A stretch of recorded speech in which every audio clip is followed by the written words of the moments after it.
Welcome and good evening, ladies and gentlemen, to the Sigma Wolph Podcast, episode 5.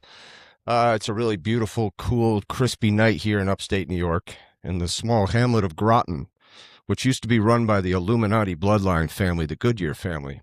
I always saw the Goodyear shit growing up. You drive by the cemetery here, and they'd have big mausoleums and big obelisks and really impressive monuments that would say Goodyear. And I knew Goodyear tires as a kid. I'd drive on by and be like, oh, it's just a coincidence. They're just other people named Goodyear. But no, those were the real deal Goodyears. What else about Graten? Let's go down memory lane in Graten tonight. I'll tell you a fun story. I'm out of breath. I don't really know why. I just kind of did a prayer. I always use my sage. I went to Walmart and bought some sage and some of that wood, whatever the hell that wood is that comes with it. And I try to do a little prayer, and cleanse the space. I got a little emotional because I'm just so filled with gratitude. It's so humbling to be alive and to be protected. What an amazing thing. Anyways, Graten used to have a really famous gangster that would come up here all the time. And I found out about this because my grandmother, God rest her soul, Irene Dates, what a great lady she is. She used to take me down to the nursing home to visit people she knew that were in there. And she'd take them stuff, I don't know, just to say hi because they're lonely as shit. She had like a heart of gold, this lady, so she would go in there a lot. And she would take me because she said that they loved the young people. And so as a kid, I was really into the gangsters, man. I don't know, I just caught wind of gangsters at one point and went down the rabbit hole and got the books out of the library. This is pre-internet, so you could only find out what was available unless you really wanted to dig. And I went in there one time I was writing a school paper on gangsters. And somehow this lady, I don't know if I mentioned it or my grandmother mentioned it.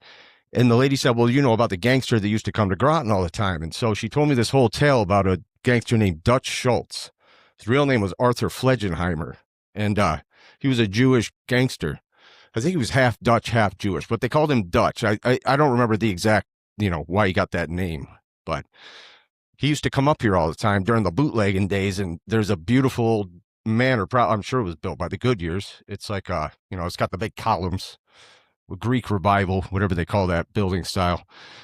And so he used to go there, and there's tunnels. There's a railroad track, and he would somehow escape through the tunnels. There was some story. So anyways, this old lady at the nursing home told me this whole thing as much as she could tell me.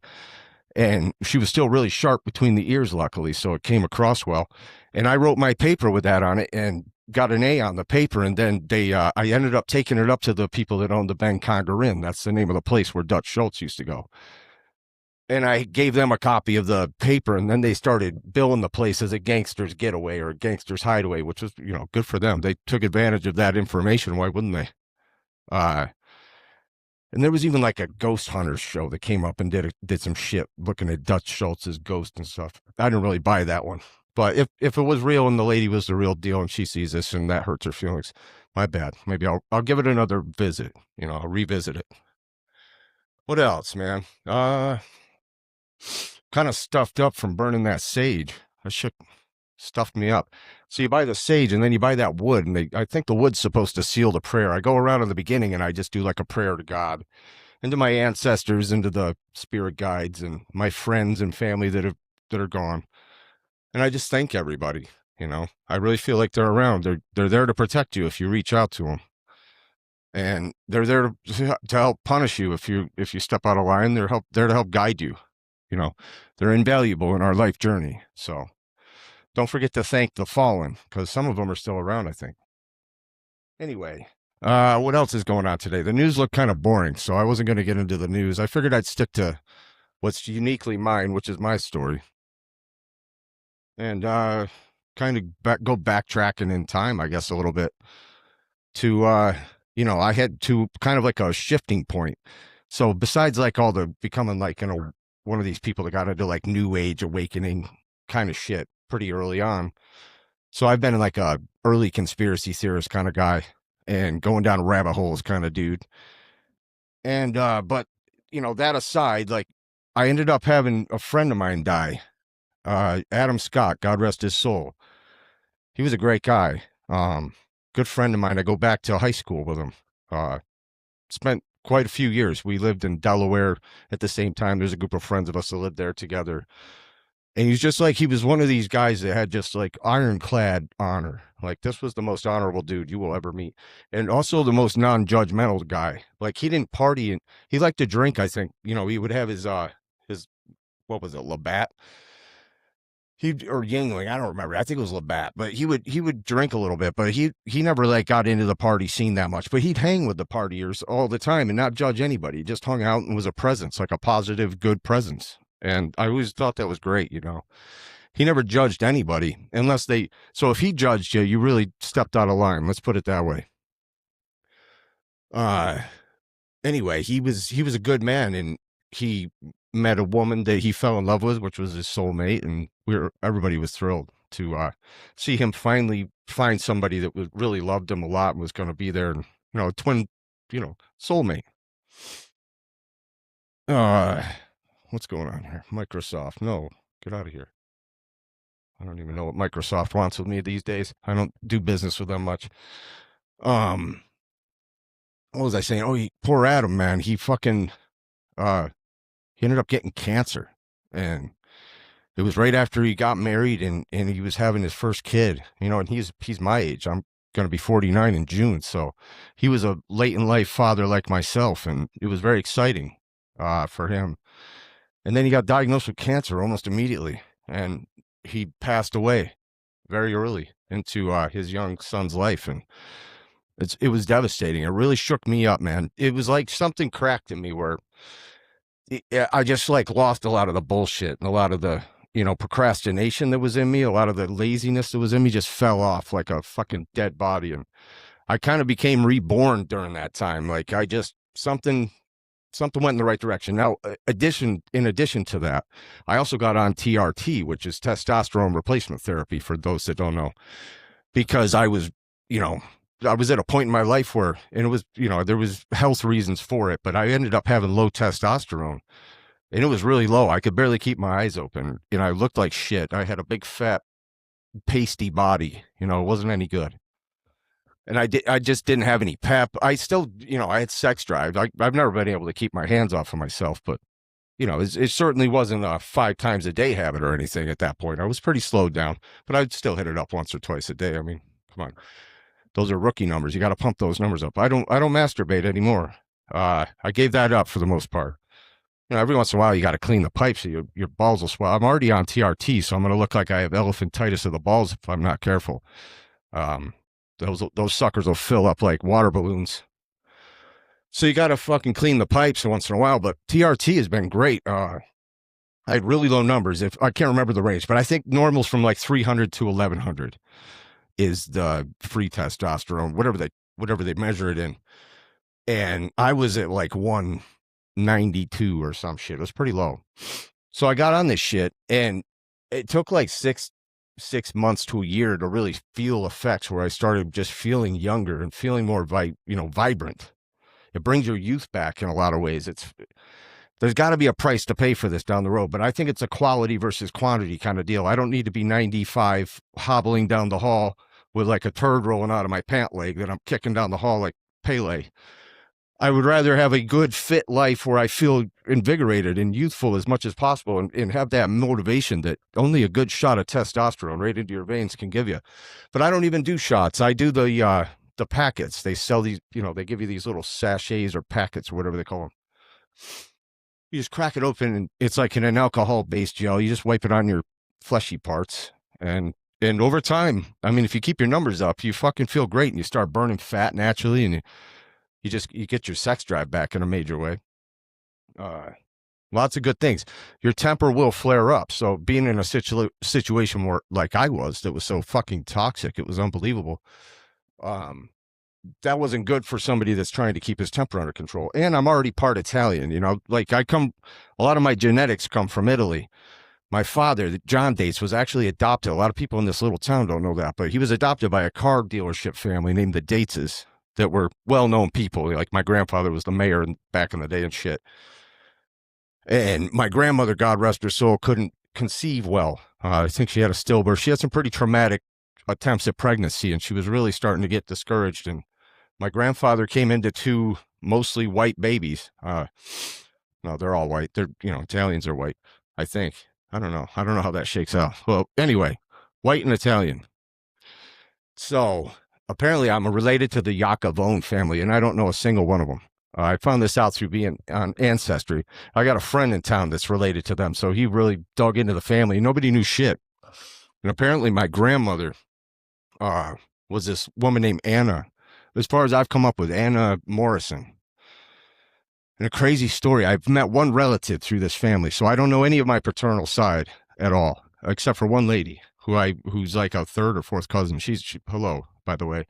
I won't shout out your name, but it's always nice to talk to you. She reaches out to me quite often. But my grandma, there's a story in the family, which is crazy. So ever since I've always been a kind of a songbird. I'm not the best singer in the world, but I can't keep from singing all the fucking time. And I know a lot of lyrics. They just naturally settle into me. And I found out my grandmother was a singer, and she actually had written songs that got, she had like sheet music to it and like a Christmas song she'd written and some other stuff. So she was very musical. And she clearly did music professionally. Like she tried to go record her stuff and have sheet music made up and all that good stuff. And this will probably be considered liable and slanderous. So I'm just going to say this is a hypothetical tale that came across. There, any similarity to people living or dead is a complete coincidence. And I am under no obligation to Bob Gaudio from the Four Seasons. So the story goes that my grandmother wrote a song to a boyfriend of hers named Terry. And it was that song. I'm not even going to try to sing it because I don't know if falsetto is going to come through this mic well, and I'm just not going to do that to myself. I love to sing, but I ain't going to do it to you. But Sherry, the song Sherry by the Four Seasons, everybody knows that song. It's a beautiful song. That song always resonated with me almost more than any other song in my life as a kid growing up. Like that one just sat, and I could sing the falsetto fucking perfect as a kid before my balls got filled up with, the devil. The devil's juice. I don't know. That sounds kind of weird. Anyway, story is that she went down to New York City to record a song she had come up with called Terry.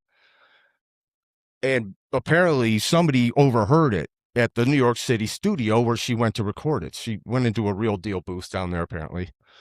And so the story is that the guy that wrote songs for the Four Seasons may have borrowed some of it. Well, it sounds very far-fetched. I mean, come on. That's outrageous to think that could be real. That's one of those things that gets passed down through the family. But why would that be a story that would be through the whole family? I mean, why would if it wasn't true or if they didn't believe that my grandmother was sincere in this story, they would have said, they would have just written her off as, oh, she's a little kooky, maybe she's coming up with stories here to try. I don't think that was the case. So right away, you got to give people the benefit of the doubt if you don't have a reason not to, I think. So it's a good possibility, but the story went in the family that Bob Gaudio, the guy that wrote most of the songs for the Four Seasons, overheard this shit. And so I looked it up recently, and I said, is there a story? What's the origin story for the song Sherry? And sure enough, there's a fucking origin story. Like, I'm not sure why. I don't know if that's the case for every one of their songs, but that one sure has one. And it was a weird story about how he came up with the melody and for a song named Terry, and ran back to the studio to see the rest of the Four Seasons, which was Frankie Valli, and I don't know the other two guys. Forgive me for that, guys. And they and he sang the chorus, that famous Sherry chorus. And apparently the story goes that I read here that two of the guys didn't like it, but Frankie Valli was kind of the leader and he liked it. So they apparently decided to record it. Now, why two guys wouldn't like a song that was like the most fucking catchy song of all time? Two of them were like, oh, that song sucks. Fucking Sherry, dude. Everybody knows Sherry. If you sing Sherry once, it's going to be stuck in your motherfucking head all day. It's one of those songs. So to think that two of the Four Seasons were like, nah, don't really care for that one. It's not in our style, they said, which it absolutely is. That's how the origin story is that I read on fucking Google played out. So apparently they ended up recording the song, and they claimed in the story that they wrote it as Terry for somebody's fucking boyfriend, like the assistant of the producer's boyfriend, Terry. It's like, what the fuck? They came up with Terry for that guy? with that song. And then they claim that they changed the name to Sherry because it had a better ring to it. Now, I don't know if that's a true story or not, but it sure sounds fucking weird to me. So maybe my grandmother actually wrote the song Sherry and got jacked for it. And I'll be straight up. I wrote Bob Gaudio a fucking Instagram message, which he'll never see in a million years. But I told him the story and figured, he's getting up in years. He's probably getting close to the end. And it would be kind of cool on my grandmother's I felt honor bound, even though I have no idea what my grandmother even looks like. I've never seen her. My biological grandmother, my grandma dates was the world to me. So I don't want to take anything from you, Grandma. But my grandma, Anna, I don't even know. I don't have a picture of her or anything, but I can see her in my mind's eye. And I believe that this could be true. Doesn't mean it is. So if that's considered libelous and slanderous, I guess kiss my ass, Bob. I don't have much. I got a $500 HP laptop and a $200 mic setup. So it's a good story either way. And that would be crazy as hell if that turned out to be true. And Bob Gaudio's finds out he's getting old, I don't want to wish anything upon him. And then he says, I saw this guy's podcast. He's a fucking nut up there in New York. He's up there in his shed or some shit, freaking out because his old lady cheated on him. And I don't know if she cheated. I shouldn't say that. I'm just role playing. This is Bob, this isn't me. And he's like, yeah, and I ripped his old grandma off, man. That shit was worth millions. I got a lot of hookers and blow with that. No, I don't think he was a hookers and blow kind of guy. He's probably more like a Bentley and a nice martini kind of guy. He seems like a cool dude. The guy wrote a lot of good songs, man. The Four Seasons. There's that Jersey Boys Broadway play that's been out for years and years. I've never seen it, but people come out of there all fucking hopping and skipping and jumping like it's the best thing they've ever seen. So it must be pretty good. And everybody's a fan of the Four Seasons, but that would be the mother of all crazy coincidences. If I find out my grandmother got ripped off for the song Sherry, how funny would that be? I get a big fat check. They're like, all future royalties will go to Mr. Dates. And I'll come into the room like Donald Trump and be like, thank you very much. I always knew I was special. I knew that I had a fortune waiting for me. And it wasn't a large fortune at first, but it became larger as time went on. And I deserved the money, quite frankly. And I don't know what to spend it on. I've got so much other money to spend. And we're going to go to Iran. We're going to tell them lots of tales of things we're going to do to them if they don't do what I say. Do what I say, Iran, or you'll find out. You'll F around. Yes, I forgot how that goes. We'll see, man. I don't know what Iran's going to turn out like. It seems like it's a quagmire already. You can't threaten the angel of death and then show up with nothing. This taco idea, Trump always chickens out. I don't want him to fucking blow anybody up. I'm sure he would use nukes if the fucking aliens would let him. There's no way the aliens are going to let the nukes fly. I got to tighten this nut up. Ain't no way. We're too valuable to somebody. They wouldn't be keeping us alive like this. Sure, they cull us once in a while. And they give some of us TRT and we start podcasts out in the fucking playhouse. And that's me tonight, ladies and gentlemen. But the good thing about TRT, and I'm not like a big show off. I put up a couple of pictures on Facebook here and there of my body, even though I'm not like a specimen, but I'm getting better as time goes on. You just got to keep with it. I wanted to get to the gym tonight. I'll have to rip off some pull-ups or something to not feel like shit about myself. But, I keep in shape, man. I'm going to show off my shit. I got pretty, I'm coming along for fucking 49, I'm not too bad. But that's just a little shot for the ladies. You can see my boobies and my little pouch here. This is what I got to lose. It's hard to lose that as an old fucker, but I got a nice Adonis belt. I think that's what they call it. That sounds very gay. Look at my Adonis belt. Yeah, fuck that shit, man. I'm just showing off a little bit because I worked hard for that. I do a lot of shitty sit-ups and stuff that hurts my groin to look like that. But going into 50, man, you can be young at heart. So if you're feeling like a big fat piece of shit, go to your doctor and get your T levels checked, man. Start ripping off the sit-ups. And you can get an Adonis belt and a good, healthy, gay lisp. I mean, what are we doing here? I've got a whistle.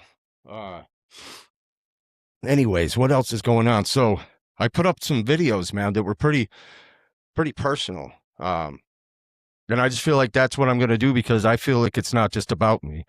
I think it's for the health of everybody to have some truth out in the air about and it's like, I feel like my ex is going to come a long way. She's probably not even the same person. I don't think either one of us are the same person that we have been with for the last 18 years through this experience. I feel like I've died and been reborn in a way. And I think she has too. How could you not? This is a huge shakeup for two people who do love each other. There's no doubt there's love there. She's the mother of my children. Come on. I don't wish her anything but the best, but you know, there's things that need to be addressed sometimes. And this is kind of a public way to do it, which may or may not be fucked up to do, but I feel like it's important. And I'm in a really weird position right now. I'm living in a playhouse. I don't know if I can swing rent somewhere. I can swing low rent, which is what I'm going to hopefully keep doing here long enough to figure something out. But yeah, man, to get a nice 2-bedroom, that's going to be, I have to get something that I can have my kids come stay in. You can't get a 1-bedroom studio. If you want your kids to come stay, you got to have a bedroom for them, I think. I think that's how that shit goes. Maybe I'm wrong, but I would like to have that anyway. You don't want to laying on top of you with the damn tablet playing Roblox. Excuse me, I'll go into a TRT roid rage. But anyway, yeah, if you're on TRT, don't be with somebody who triggers the fuck out of you every 2 seconds. That's probably not a great idea. My temper is way better than it was, and I'm able to handle situations. Like it really is hard to get me down. I can still get frustrated. I'm human, but I'm not flipping out with, any kind of real upset over things. I'm just kind of taking it in stride. It's not the end of the world when shit happens. There's always a positive direction you can go in. It doesn't always have to be a walking calamity. People don't always have to spiral down the dark spiral of the toilet of hell just because there's a shakeup in your life. You can turn it around and use it in a positive direction. Just like, you use anything that you can that really shakes you up. Like my buddy that died, that shook me up and it sent me in a direction where I started going to the gym and staying fit and got my TRT, and I eat healthy. I'm really pretty healthy. I have a little sugar in my coffee. I drink too much coffee, which makes me piss like a racehorse at this point. It's outrageous how much I piss. But then, I just can't drink coffee. It's only while the coffee's going through me. This place is cool. I couldn't get my second camera working. I was really annoyed. Still not the best internet, but it's good enough. I've got this Ethernet thing I bought with like a router. So you run an Ethernet cable and plug it into a travel router and you can get a strong Wi-Fi signal. So that works out great, man. But yeah, it was a lot of personal stuff, and I'm putting myself on the line, probably in some ways. This may be a foolish venture, but I feel led to do it by God. I feel like I need to express my truth while I'm alive. Anything could happen, you're not guaranteed tomorrow ever at any point. We have to remember that shit. You can't live like there's always a tomorrow. There isn't. And we do get older. The less young you are, the less capable you are of fulfilling your dreams in some ways. If you're trying to get around, you're going to need more help to do it. And it's going to be harder because you get tired as you get older. So it's good to take control of your life and take advantage of the years you've got, and don't stay in an unhappy situation. Sometimes I think she and I will probably come back together in a really healthy way at some point. Once things clear out, there's going to have to be some distance in time. But I can't imagine that two people that loved each other for 18 years won't continue to have a healthy relationship in some fashion if they're going to come back together to parent. That's going to have to happen. I demand that. That's a prerequisite for me to have any kind of relationship with her. It'll have to be one built on respect, and I won't accept shitty attitudes. It's going to be a civil, respectful conversation, or I'm not interested. Yeah, and I'm trying not to be bitter. If I come across bitter, I'm really not. I just have very strict boundaries. I've got strict boundaries right now. I'm protecting myself. Like I said in the last episode, I finally learned to love myself enough to leave a situation that made me unhappy. I got to the place where I've been striving to get for a very long time. It takes a lot of self-discovery, I guess, before you can really get to a point where you can love and forgive yourself and understand your behavior and modify it. Like, take massive, what do you have to lose? Take a big step. Like, look at me. Like, I wasn't being a great guy to Justine. Oops, I'll have to blank that out. Well, anyway, I said her name. I wasn't supposed to say her name probably, but I wasn't being great to her because she was being so shitty to me. So it was like fucking really hard to be pleasant when those times were happening. The rest of the time, I was a sweetheart to her. I'd do anything for her. You know, I'm like, I was buying her flowers and trying to treat her nice. You know, people get on their phones and they split off. Not everybody's like just into up each other's ass all the time, but we had a decent enough. We had something that was just kind of the bare minimum for me to stick around, quite frankly, because of the toxicity that was involved. It's hard to change a situation you've been in for a long time, even if you know you have to. So everybody's got their breaking point. It's best to not reach that. To get close, you're going to have to get close to the breaking point, but God forbid you step over the breaking point. You do something you regret, you know, that's what you want to avoid at all cost. So if you're getting pushed to a line where you're uncomfortable, step away, take a break. Jesus, go build a fucking stick hut in the backyard if you don't have a tiny house. And start doing sit-ups and get some abs, man. Like, that's not a bad way to go. You can at least have some more options out there, you know. I wanted to look like Ryan Gosling in that one movie. I love that movie. It's a chick flick, but it's one of my favorite movies. Crazy Stupid Love, it's called. Steve Carell. It's got Ryan Gosling. Everybody else. Julianne Lewis. What the hell's her name? I can't remember the lady's name, but definitely not that. Julianne Lewis is not correct. It was a great movie.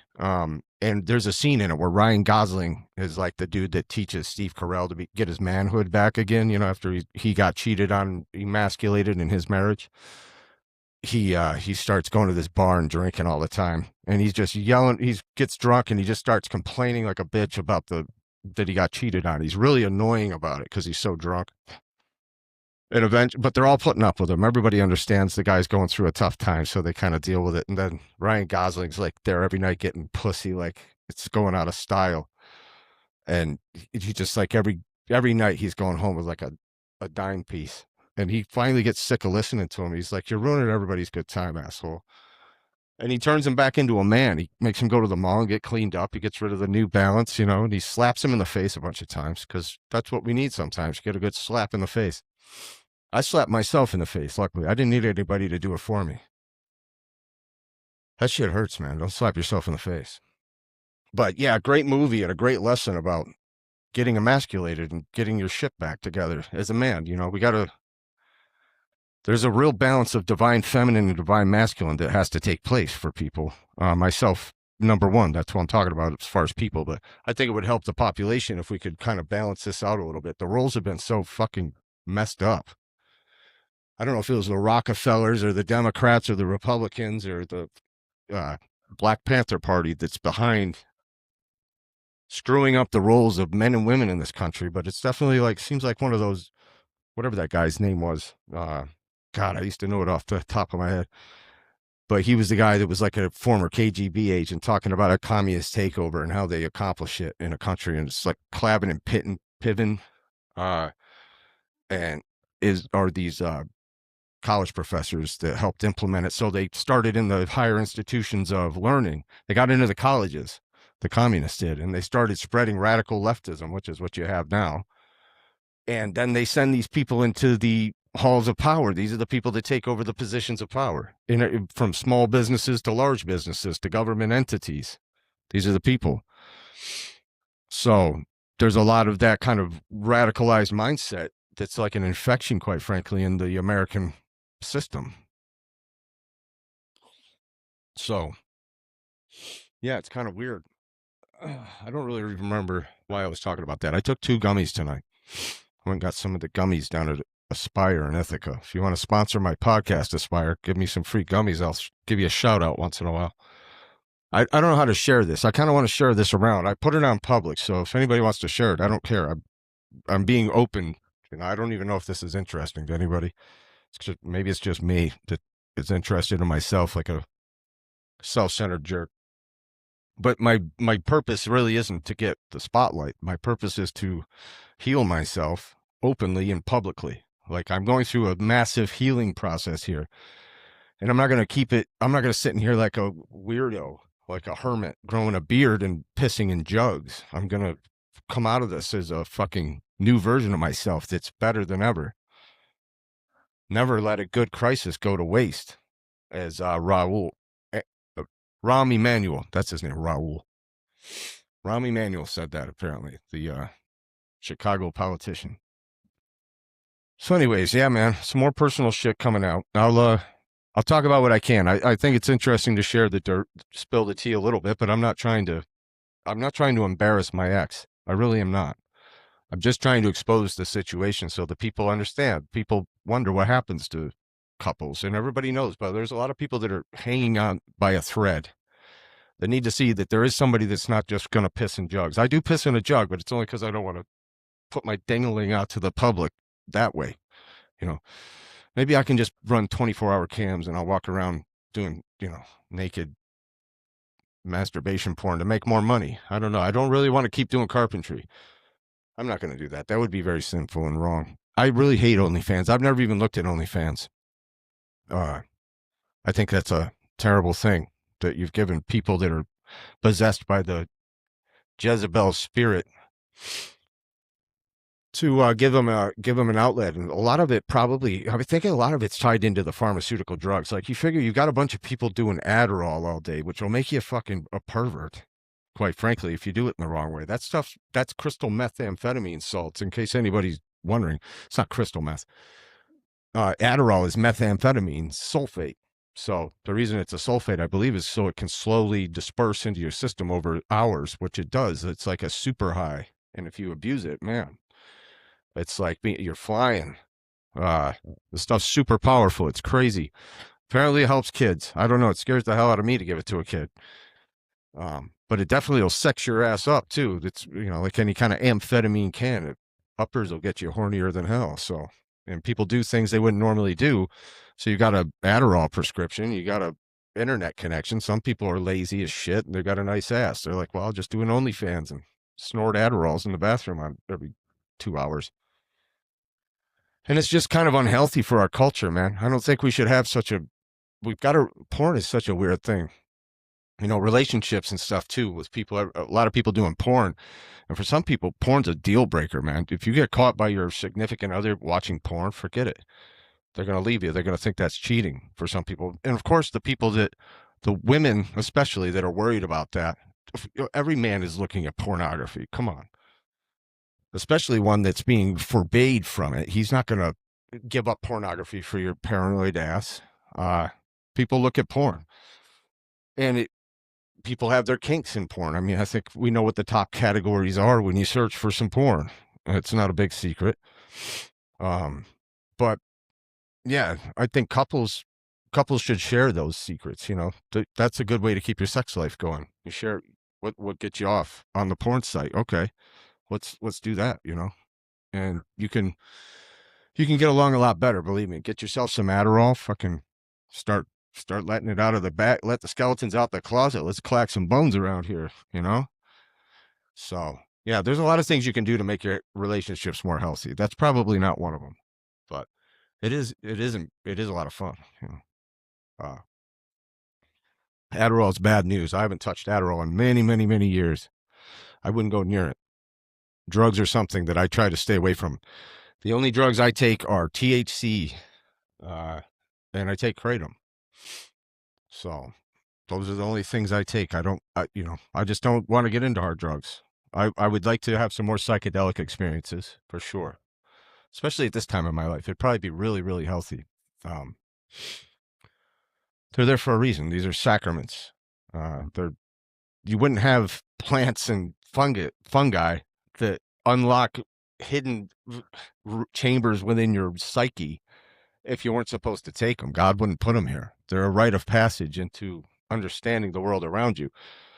And they can be scary in the wrong setting. If you shouldn't just get a hold of some psychedelics and take them and hope for the best. There's a setting you need for these things. You got to have a safe place without the possibility of authority or obnoxious people showing up. You don't want the town drunk showing up there when you're tripping. But they're really healing and healthy for human adults. And I know in South America and places like that, they probably do give them to people that are younger. You grow up a little faster when you're raised in a tribe or in the jungle and shit. 14's plenty old enough to trip your balls off and go kill a pig and spread your seed in the village. But, around here, we have to be adults to do it. But it looked like Trump signing that legislation was amazing with Joe Rogan the other day. I was really thrilled to see that. That was very surprising. And Joe Rogan looked so cool back there, right behind Trump. It was fucking epic. And he laughed and shit when Trump said, maybe it's because I'm the greatest. I don't know. Am I the greatest? I'm listening. I'm waiting. Anybody else want to say I'm the greatest besides me? That's fine. I'm an army of one, motherfuckers. I don't need your approval. I have my own approval. It's called the Trump signature. Maybe you've heard of it. Maybe you've seen it. I put it on whenever I want. If I want to trip my balls off, I'll sign legislation to trip my balls off. It's better than tripping like Joe Biden trips. He trips up the stairs of the airplane. What a fool, a fragile old fool. I would like to slip him some acid and see what the fuck happens. Wouldn't that be funny, everybody? Joe Rogan, why don't we get together on the podcast and we'll pretend it's going to be a debate and we'll all take liquid acid, but we won't tell Joe Biden. Wouldn't that be funny as hell? Holy shit. We'll get some bologna and throw it at him and see if it sticks to his forehead. And we'll watch him try to step out of the grass. He'll be imagining green grass. A little Trump faces. I hope that's what he sees. Sorry, that was a really long Trump impression. A lot of fun, though, to do acid with Trump, I bet. That would be amazing. The dude is hilarious. He's a real comedian. And also, he talks a big game, but he's not totally insane, people. He didn't go and nuke the Iranians, so he's got the Trump method of fucking trying to scare the shit out of everybody, and it worked fine for years, but it's not going to work against religious fundamentalists who think they're going to go get laid by 72 virgins if they kill themselves for God, for Allah. So you're fighting a losing battle there with the threats, but these are people without a lot to lose. They're not getting laid by 72 virgins right now, so, it's only up from here. So strap on the vest and fucking make the sounds, whatever the hell they're saying. And, yeah, dude, what else is going on? Hopefully that Iran war settles down. We need to get these gas prices down. It's costing too fucking much money. It's going to hurt us in the midterms, Trump. You got to do something. We're going to drill, baby, drill. Drill, baby, drill. Waiting for the clapping, everybody. It's still going on. You're just not seeing it yet, but you will. He went over to Saudi Arabia and he made some assurances to those people because they rolled out the motherfucking red carpet for him, didn't they? Holy shit, they were sucking on his nutsack. Woo! Put out the red carpet and they were crip walking next to him down there in their white robes and bandanas, whatever the hell they're calling that shit. That's the craziest thing ever. I don't even know what they're doing over there. It's like they're from 2,000 years ago, like we only wear white robes, and that is it. Our women wear black. It's like, do they wear black? I don't know. We hide our women. I don't even know what that accent was. I can do a few accents. I'm not going to do them here, but I may pull them out from time to time. I'm an amateur impressionist. There's a couple I can do, but I've been sticking to Trump lately. It's my favorite one, and I'm trying to get better at it, so that's the one I'm practicing. This is the only time I do it. It's kind of like when I do art. I'm only doing art if I'm hired to do it. I've been hired by the almighty Allah, the great Allah, to strap on a suicide vest out here in my kids' playhouse and expose myself to the world and do it in a way that's hopefully interesting. The main thing is, though, it is really to help other people, too. Like, it's to help me, but it's also to help you out there. If you're watching this and you're, like, fucking super unhappy in your life, you can make a change, bro. And lady, you can make a change. So let's do it, man. It's team no feelings. I got a mug at Target. I was so excited when I was picking up my dishes and shit to set up. I had to buy this Keurig. And I was getting squared away here in my new abode. And lo and behold, there was a leftover bunch of Valentine's Day shit. And there's a mug up there that says Team No Feelings. I love that. I thought that was perfect. So that's what we're going to call this, Team No Feelings. Lose your feelings, your feelings that aren't serving you well at this time in your life. And set them aside for a little while and take a 30,000-foot view of what's going on and see where can I get out of this and see how can I get out of it? Is there hope or do I have to get the hell out of here? If it's looking pretty hopeless, don't waste your fucking time. I mean, you'll know when it's right for you. God has a plan for people. There's karma involved here. I'm not telling everybody to just run away from your 18-year relationship with 2 children. We're not married. We never, and it's not a common law state. So we're just attached through the children. That'll make things easier with all the shit. I imagine trying to split up the shit I've got. I've got like RC trucks and a 2007 Chevy Avalanche. I do have a van that I pay for her still. I'm trying to get her to take that over. I think she should go get a loan, or so it would be like what, fucking $75 a month for a 2012 Honda Odyssey. It's not going to be much.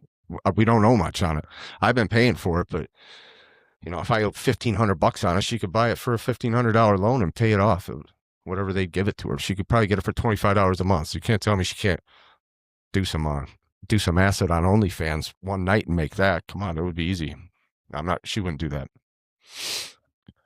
But I do care about my ex, and I care about the mother of my children, and I'd be a real piece of shit not to. So this isn't to destroy her. This is to hopefully fix both of us a little bit. But, you know, there's things that need to be addressed, quite frankly. And like I was saying before, I don't even think we're the same people at this point. Like, when something like this happens, how could it not just shake your old self off? It's never going to be the same. So you got to get used to a new form, a new experience. And it can be healthy or it can be detrimental. That's a choice you make. Hopefully you go the healthy direction. There's no reason not to, man. Especially the gym. You know, if you're looking for a direction, like, what do I do next? Go to the gym. If you don't have the money for a gym membership, go to the YMCA. Well, they're not much better, I guess. But go pick up some fucking rocks and throw them around. I don't know. You can make cement weights like my buddy used to try to do. There's ways. If Russians can do it, you can do it. They don't have access to the gym. So just start working out and get fit, man. It feels amazing to be fit. You feel so much more confident. Like, first of all, your aches and pains start going away really pretty fast. If you stick with it, you just got to stick with it. It sucks. Of course it sucks. Just stick with it. It's going to get better. And eventually it gets to the point where you can't not go, or you're going to feel like a piece of shit. So that's what keeps you going eventually, once you get some results. So just keep at it and take some protein, and the other things start happening naturally. The more you're like getting fit, the less you want to keep eating donuts. You know, it's just all kind of clicks into place a lot more. You want to take care of yourself. The more you're feeling good and looking good. And eventually you're going to look like a totally different person, you know. I want to look like a superhero doll at some point. It'll be like an old scary looking one by the time I get to the place I want to be, but I don't want to get bigger. I just want to stay the same. I'm happy with, you know, I could definitely get bigger in some areas, but couldn't we all, you know? I'm big where it mattered, baby. Yeah. So, yeah, go to the gym. If you're looking for the next move in your life, you feel like, even if say you're in a miserable situation and there's no way you can get out, there's just no fucking way. All right, forget about it. I'm going to blow my head off or I'm going to stick this out kind of scenario. Go to the fucking gym, dude. I'm telling you, go to the gym. Or miss, whoever's listening, this isn't just for guys. Even though I'm a guy, I'm going to come from that perspective. This works for men and women. Go get fit and put down the cigarettes. You can do it. God will help you. Ask God. That's step one. Give gratitude for God. Very, very humbly step before God and surrender, and humbly ask for the help that you need to become a better person. And if you start stepping in the direction of being a better person, you will get such a boost from God. It's unbelievable. Try it out if you don't believe me. There's a reason people freak out. You know, I'm not a big born again Christian or anything. And I came from that. My mother was one and still is. That was an experience watching that go down. But anyway, I'm not some religious fundamentalist. I am a very spiritually, you know, in tune person, I believe.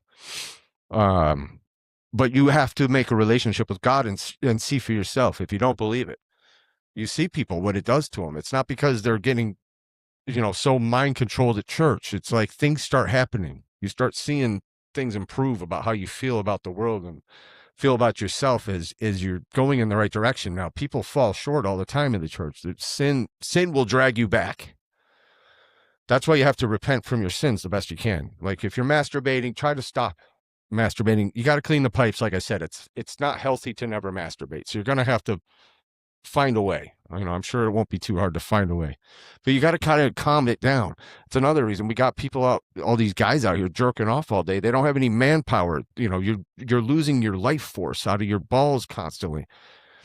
And you've got to save it up for a couple of days. Stop for a day or two. Stop jerking off for 2 days and then get some balls but beneath your legs and go ask a woman out that looks pretty. She doesn't have to be the woman of your dreams. Just go ask a woman out. Get laid. Jesus. People are so weird. I was weird like that at one time. I mean, there would be long periods where I wouldn't date, but it wasn't like I couldn't go do dating. I just was taking breaks and shit. But, you know, people that just continuously jerk off and then lose all will or affection for women and they just become objects, sex objects. That's a sad scenario that we've got going on right now. We got to try to break free from that. This is everybody feels bad about that. I mean, come on, how can you feel? Yeah, it's fun in the moment, but us guys, you know, after you jerk off to porn, if you don't feel shame, you probably are a sociopath or something. That's like you get this super high and then you just crash. Like it's such a drug, you know. I feel shame. Maybe it's because I'm, you know, empathic. I know that it would be better served to not be spilling out my 300 million children that I could have inseminated 300 million women with. I could have really done the right thing in that regard. Instead, I spilled it into a bunch of tissues and probably threw it down on the ground and picked it up later and spilled a little more in there. Sometimes you get 2 or 3 out of a wad of the right size wad of tissues. You don't have to. You can conserve. You know, let's be a little more environmentally conscious while we're habitually masturbating. Maybe it's because I'm older. I'm just not that into it anymore. I don't like how it makes me feel. If I get that hard up, I don't know. I'll go hump the couch for a few minutes. I don't know. Trying to be an adult here. Sick of being a kid. I want to grow up. So I gotta buy a house someday, but or get this one where I can haul it off somewhere and build onto it. That would be even cooler. I already built a house, so I don't have to feel that bad about myself. I built this place. Most people have never built their own house. Yeah, it's only 10 by 12 and about 20 feet high, but it's like a tower. This thing's pretty tall. I absolutely love this house, though. This place is cool as shit, and I could build onto it and make it cool. So maybe we'll work out some sort of an arrangement where I can keep building this house back here like Swiss Family Robinson for me and the kids, and my ex can live her life. What the hell is that? A spider? And might have been an ant. There's a couple ants. I got some ant traps around. They showed up in some of the wood. This place has been out here for like 6 years. I moved back from West Virginia in 2019. Started building it like Kevin Costner in Field of Dreams. Like, if you build it, you will escape the narcissist. Sorry. She's not a narcissist totally as a person. She's a wonderful person. I wouldn't have been with her for all those years. You know, you can't be with somebody for 18 years just because you're stuck in an abusive cycle. There's clearly really wonderful qualities to that woman that I love. I absolutely love. But sometimes the cons outweigh the pros. Just because you can't be with somebody doesn't mean you don't love them or love things about them. You just have to sometimes just wave the white flag, be like, this isn't going to work. Fuck, man, not everything works. It can work in a way, and you learn your karmic lessons like I have, and hopefully she's learning. That's definitely got a purpose. I mean, you should never regret, unless you're in a really toxic situation where you're getting, I mean, if you're that bad off, definitely escape immediately. I mean, if somebody's threatening your life to the point where you're actually scared you're going to get killed or beaten up, if somebody's beating you, like blackening your eyes and you're showing up and making excuses, you got to get the fuck out of there, man. There is no reason to stay in that. And you'll have a much better life for sure. So let go of that idea. I don't know, man. It must be if you're really abused. That's because I was psychologically abused and I was verbally abusive. So that's what makes the toxic cycle. You know, there would be psychological abuse toward me, covert narcissism, whatever you call it. And I would be verbally abusive in response. And it was a terrible thing, you know, not something you want to keep doing. My God, it's not good for anybody to have in all around. There's just no benefit of it. It's something that has to be healed. And that's how you heal it. You get the hell out of there. That's what I'm going to do. Yeah, you should never stay in a situation where you don't feel good about how you're behaving either. You know, if you're like, Jesus, I don't ever want to do that again. Well, if you stay in the situation, you're going to do it again and again. Obviously, you know, things don't change sometimes when they're just going down a bad path and nobody's doing anything about it. And some people go off to a counselor or, whatever, couples therapy. I guess that works for some people, but usually by the time I always said, by the time you hit that couch, that shit's over, man. If you couldn't handle it yourselves in some way, it's over, because either you fix it yourselves or you fucking walk away. Give it up. That's about all I want to say.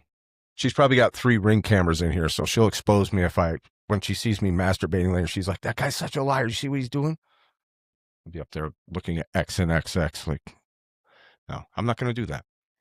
I'm going to keep as pure as the driven snow until there's, pain involved.